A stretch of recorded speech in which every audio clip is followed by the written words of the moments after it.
Vlahovic, Arsenal and the fine line between ambition and fantasy. Arsenal have chased Dusan Vlahovic for a year and come unstuck. Should we praise the ambition or criticize the delusion? Arsenal have been chasing their tail searching for a new striker. Dusan Vlahovic was the man they wanted. Rumors of their interest in the Serbia international surfaced nearly a year ago. Arsenal were reported to be willing to meet Fiorentina's Euros 80 million asking price, but Vlahovic has never been interested. That should have been pretty clear through his agent's refusal to pick up his phone with the Champions League anthem as its ringtone back in November, as Edu's number appeared.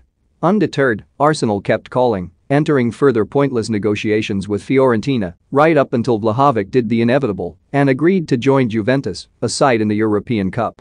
Arsenal need a striker and, assuming the reports are accurate, have wasted a huge amount of time and effort chasing one that was never going to join them. If only they had some self-awareness. Historically, this club has targeted the best players in the world, and the best players have always been attracted to Arsenal. That situation hasn't changed. It is a big advantage for us. Admitting Arsenal are in fact shopping below the top level wouldn't have been the best ploy to lure one of those best strikers in the world to the club. Mikel Arteta may have been playing games. If he wasn't, he's deluded.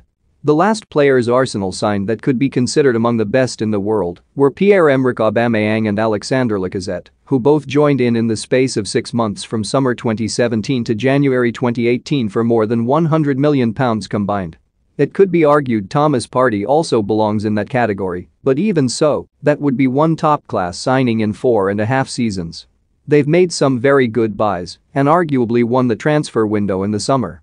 Ben White, Aaron Ramsdale, Martin Odegaard and Takehiro Tomiyasu have all improved the Arsenal first team. But they didn't exactly face stiff competition for them. Most have simply proven to be far better signings than the majority first thought. It was not a transfer window in which Arsenal tried to sign the best players in the world, presumably because they realized they had no chance of doing so. It was a window in which Arsenal knew their place in the transfer market and bought players accordingly. It worked brilliantly. So why the sudden change of tack? There are signs of progress under Arteta and they have a chance of qualifying for the Champions League, but no more than a chance. Manchester United are the favourites to land that coveted fourth spot.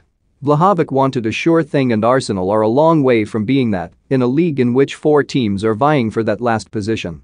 To be sure of playing Champions League football in England, Chelsea, Liverpool, and Manchester City are the only guaranteed options. Arsenal do represent a higher level than Fiorentina, the Serie A side finished 13th last season. But rather than diminishing Vlahovic's returns, that lowly finish highlights just how outstanding he was. He scored 21 league goals, 20 in a 24-game spurt for a team that finished just 7 points above the relegation zone. The equivalent would have been Neil Maupay scoring 21 for Brighton. He scored 1 fewer than Mohamed Salah, 2 fewer than Harry Kane and 3 fewer than Romelu Lukaku, who joined the European champions for £100 million. Arsenal were a step up, but Vlahovic had earned a jump. It was an Arsenal fantasy dressed up as ambition. So who do they turn to? Alexander Isak is another player consistently mentioned, but reports suggest they will have to wait until the summer to sign him. A short loan move to tide them over until he is open to negotiation is an option, or there's Dominic Calvert-Lewin. A move for the Everton striker would be met with sniffiness from some Arsenal quarters. He's not a marquee signing. But 19 Premier League goals in 38 starts since the start of the 2020-21 season is a very good return in a struggling side. Given the number of chances Arsenal create in comparison, they would likely be signing a 20-goal-a-season striker. And he's the right caliber of player. Similar to White and Ramsdale, he plays for what is currently a lesser Premier League club and has designs on Champions League football without being quite ready for it. He can grow with a young Arsenal team and become a much better player with the rest of them.